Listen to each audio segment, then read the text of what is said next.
Now I just go backward when I'm working on this. Now it's asking for the array first. This is the array, comma, row number. Row number is the match function that it returns. Column number 2, close the bracket, and here we have this. Well, I go backward. Now, if I were to start with the index function, there is no harm in it. My way of doing things would be first start with the match function to determine if the position is correct. If not, this is the time I can fix it, and then I can go back to the main function of index. But here, if I make any error, I need to go back to check, was the selection of index function correct, or was the match function that was number 2 that was causing the trouble over here? Okay, it's too much for me to comprehend and fix it at times when I'm working on real lengthy functions. Now let me take this a step ahead. I do not know which row it belongs to. Now I'm looking for grades. Now what if grades, I do not know which column number does grades fall under. It could be column number 1 or column number 2 as well. So then how do we do that? Then for that, I would use another match function. Now this time I want to look up for grade. Look up array. This is the list, comma, I want an exact match. So there's another match function for the columns. Okay, there is some bracket issue here. I click on yes, and it's done. So we have the index function wherein the first section is about the range, the array, then the row reference I'm getting through with the help of the match function, then also the column reference with the help of the match function. And here we have this column D, the grade D. That's it. First, it identified the row number, that's this. Then it identified the column number, that's this match function. So both the match functions gave us these values, and the corresponding cell that's meeting these two criteria is D. That's it.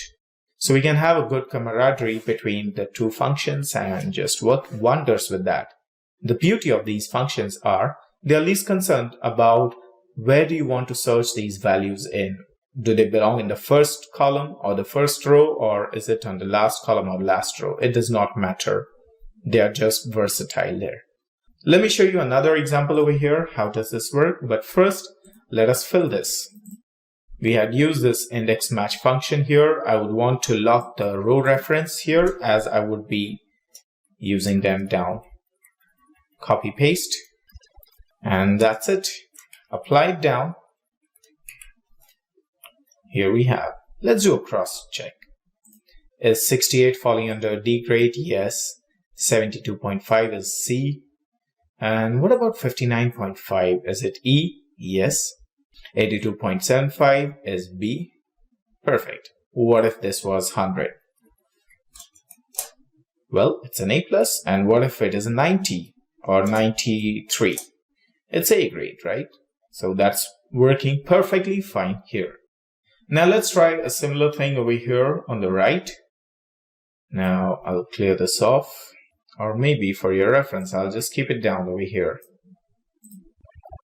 Now in this case, we'll make use of two dynamic match functions so that we can get corresponding values. Now I would like to know the LED sales for West region. So generally I would like to break up the function into different parts. So let me show you how this works. First, I would like to know where is the position of the West region. So here we have West that we are looking for, and the other criteria is LED. Let me highlight them because these are manually entered values. So I say match, look up for West, and look up array. I select this entire thing over here. I'm also including the heading region, and I want an exact match. Close the bracket. Here we have as the 6th in the list. Okay. Now LED, similarly I'll use a match function. I want to know where LED features in this list here. I put a comma again. I need an exact match here too. Close the bracket, hit enter. So LED falls under the 4th column. Now I need the values of West region LED. That's over here in this selection. That's 6 rows down and 4 columns to the right in this selection. This is where the index function will help me. I say index, select this entire region. I'm okay to select this much. I can also select this much or even more if required. It does not matter.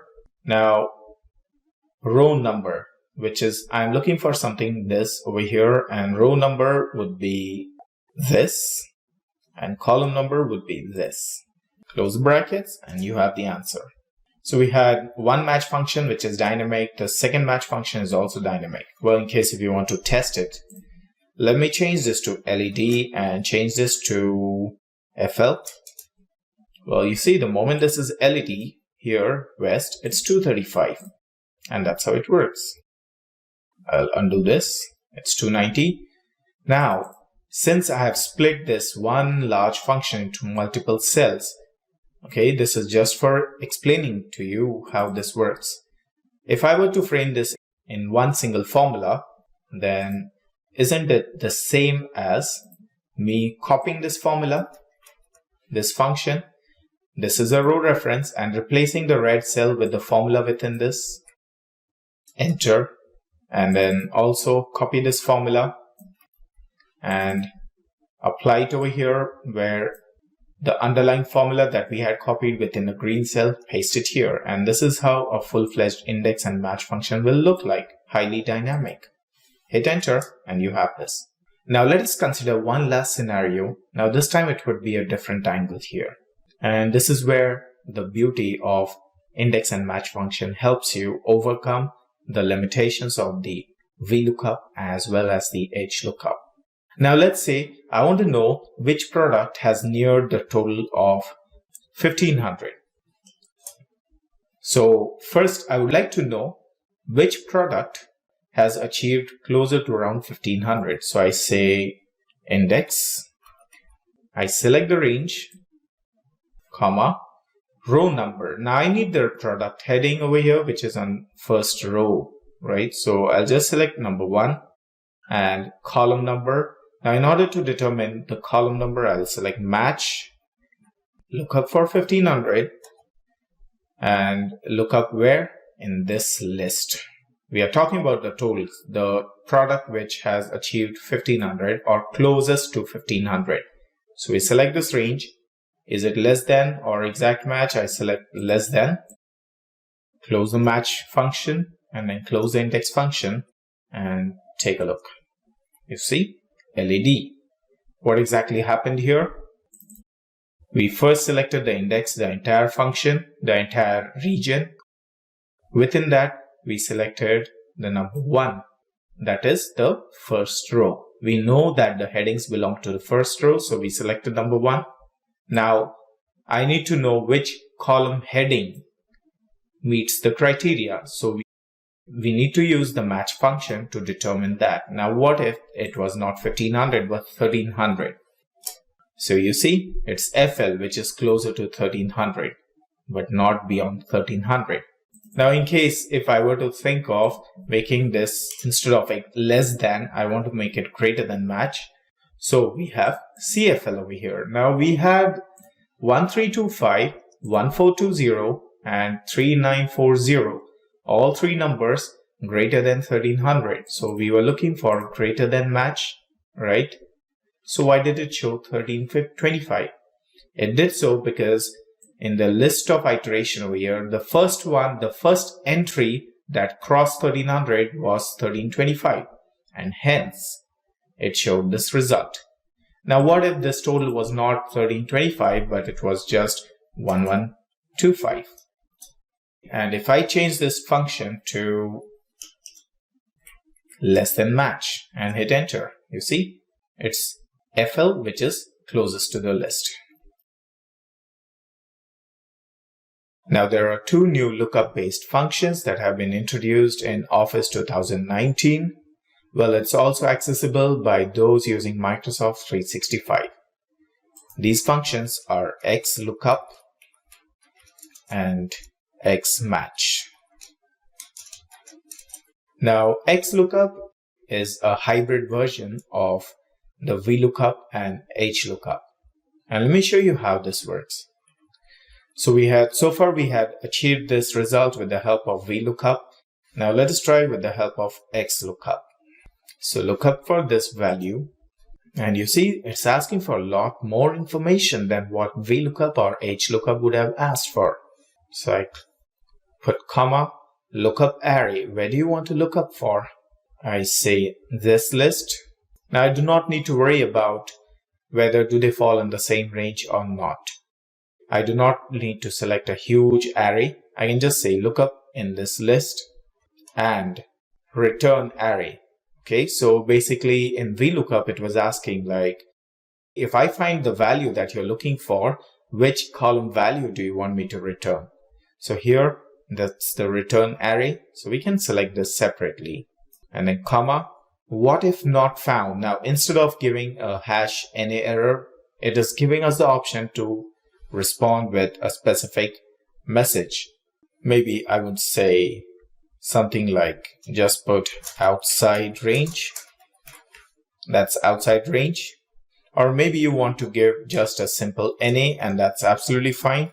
It's better than giving a hash any error, right? So as of now, I'll just put out of range.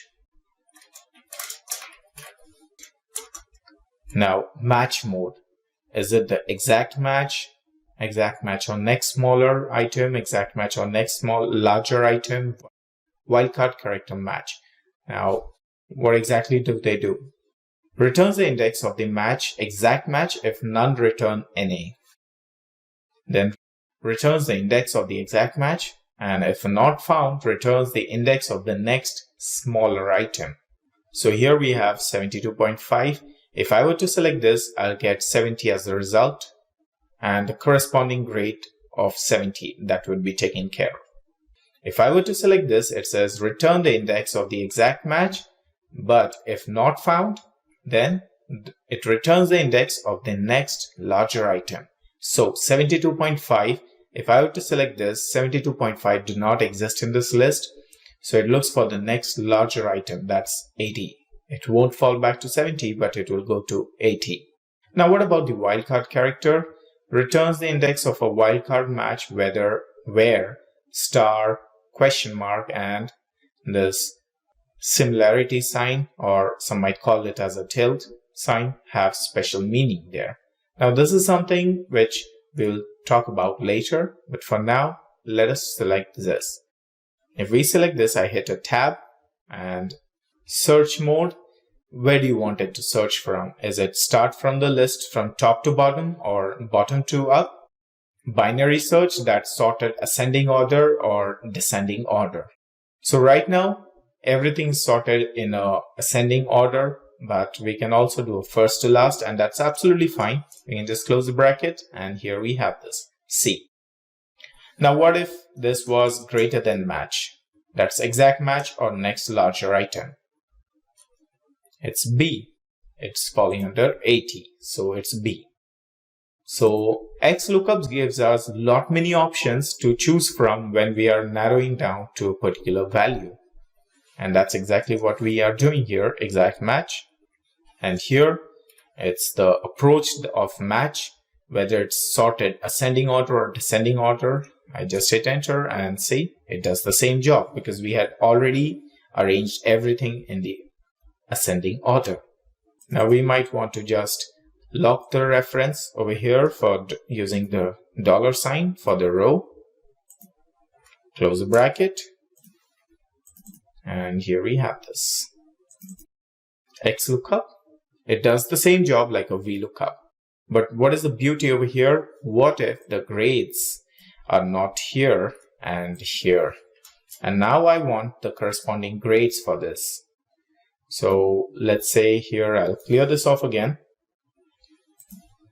Now I want the grades for the particular scores. I say equal X-Lookup. Now lookup value, lookup for this.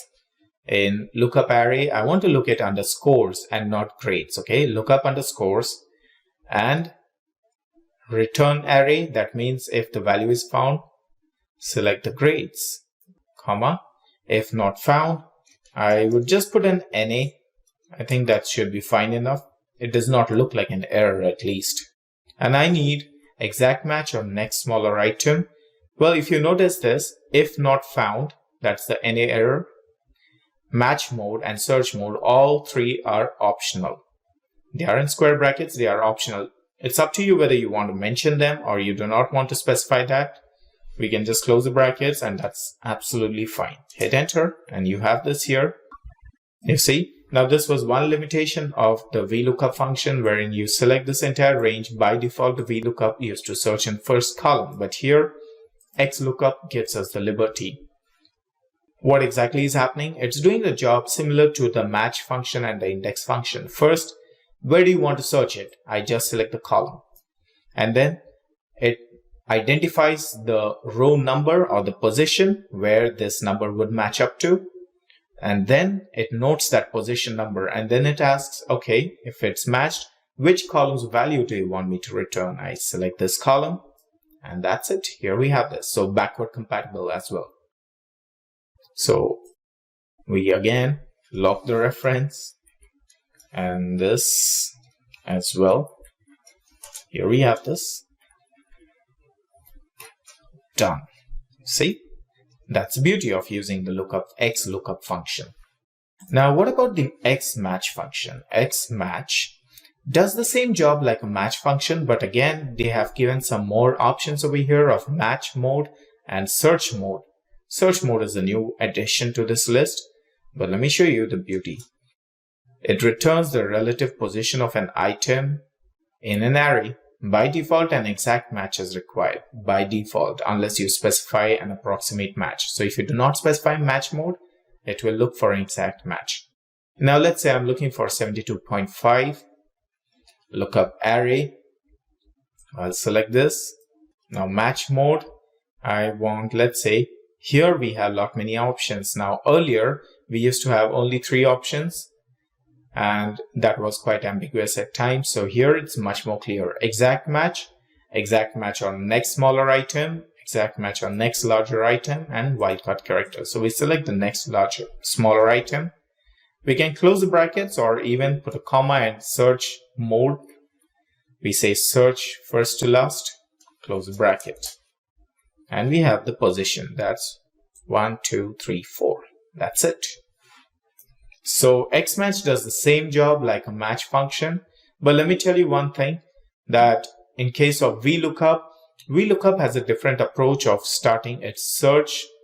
It does not give you the flexibility to command it to start from top to bottom or bottom to up or which way, same way with the match function.